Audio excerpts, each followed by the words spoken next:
Good afternoon, everyone, and welcome to Young at Heart, session number 102. I'm Father James DeLucio with the Paulist Fathers, back in the parlor on an exceptionally good-looking day. Do you have those too? I just looked in the mirror and I said, you know what? I'm exceptionally good-looking today. You know, what is it? Is it those combinations of what we've had to eat, sufficient amount of sleep, we're around positive people, or even negative people seem to be a little more positive this day? We feel engaged and connected and wonderfully handsome. Too handsome to bear. I bet you have some days like that, you know? We say if we look good, we feel good.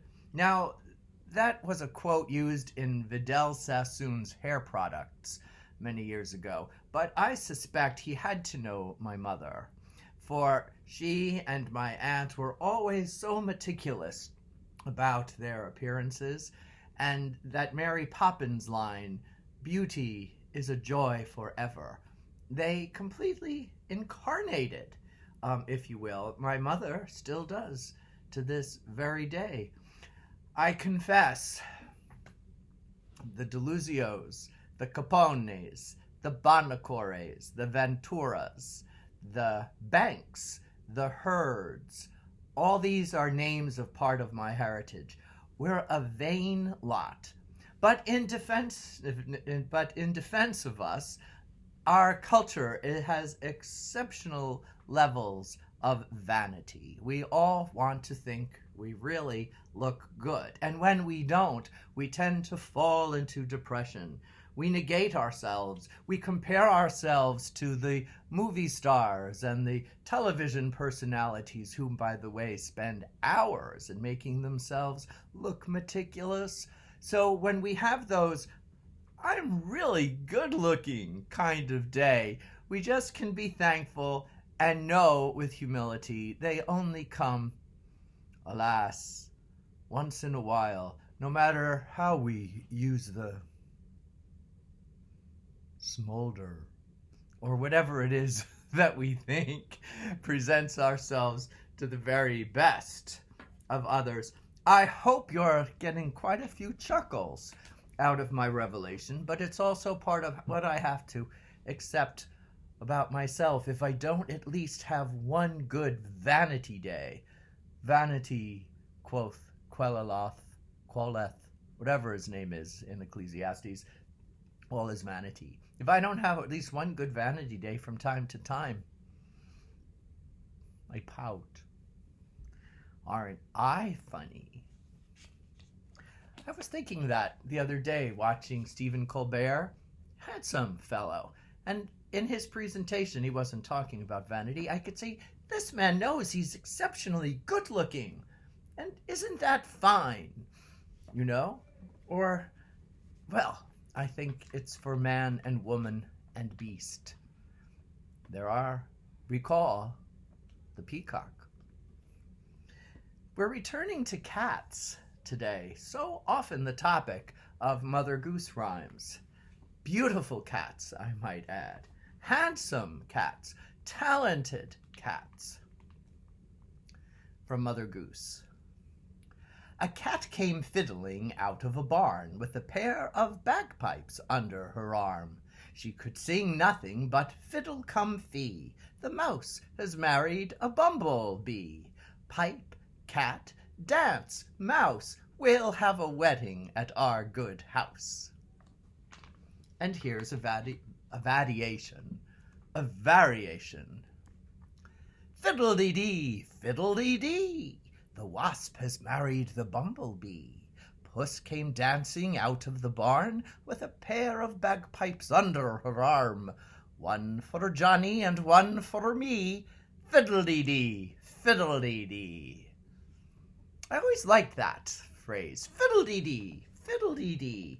It goes back to 1719, first appearing in writing according to the Opis, again, the authors of our book, which I'll remind you of, the Oxford Dictionary. of Mother Goose. Here's another reflection on a cat. Quite vain animals, I think, as well. The cat sat asleep by the side of the fire. The mistress snored loud as a pig. Jack took up his fiddle by Jenny's desire and struck up a bit of a jig. If we're not feeling too vain, it's good to jump into a dance. It might wreck our appearance, but it's so good for body and soul. More than reading Ecclesiastes, which I have to confess is a very depressing book. However, in the Bible, these depressing portions, they do help us recognize the many levels and realities of life, such as vanity and the cleverness of cats. Diddlety diddlety dumpty, the cat ran up the plum tree. Half a crown to fetch her down. Diddlety diddlety dumpty. Perhaps a echo of Humpty Dumpty. I don't know which one came first. This one's quite old, 1609. And then here's a reprise of a short little ditty that we covered many, many sessions ago. Sing, sing, what shall I sing? The cat's run away with a pudding string. Do, do, what shall I do? The cat has bitten it quite in two. Did you remember that? Had you written it down? Goodness, goodness.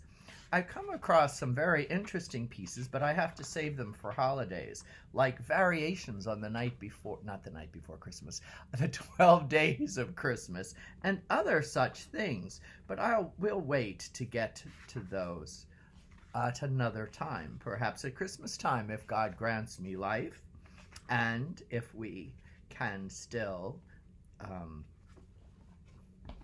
be together for Young at Heart. I'm working on a number of other projects, vanity projects perhaps. I want to record segments of my Luke's Gospel, Luke Live, my program. If you've never checked out my website, lukelive.com, that's been my primary ministry for years, although I also give talks on resurrection and what it means to us on a daily basis, St. Paul the Apostle, and other educational entertainments, because the world is a stage and the stage is a world of entertainment, and all is vanity. Now, this is the last one for today. Haven't you had enough of me? But of course, you can never have enough of me, because I've pulled at some of that Peter Pan spirit from session number 100, and if you haven't checked it, you must indulge me. But if you are not apt to do it, session 100 is all about songs from Peter Pan. What I've kept about Peter Pan is the wonder of me, because it's what enables me to identify the wonder of you. You see, it's all give and take, give and take. Oh, a nice little exercise too, if we couldn't get up and dance. Here's our closing piece, a finger exercise, very popular with children and for children that seem, let me see, I seem like I have a little more hair today, so my vanity level is up. Oh, here's the smolder. I couldn't quite do it for you before.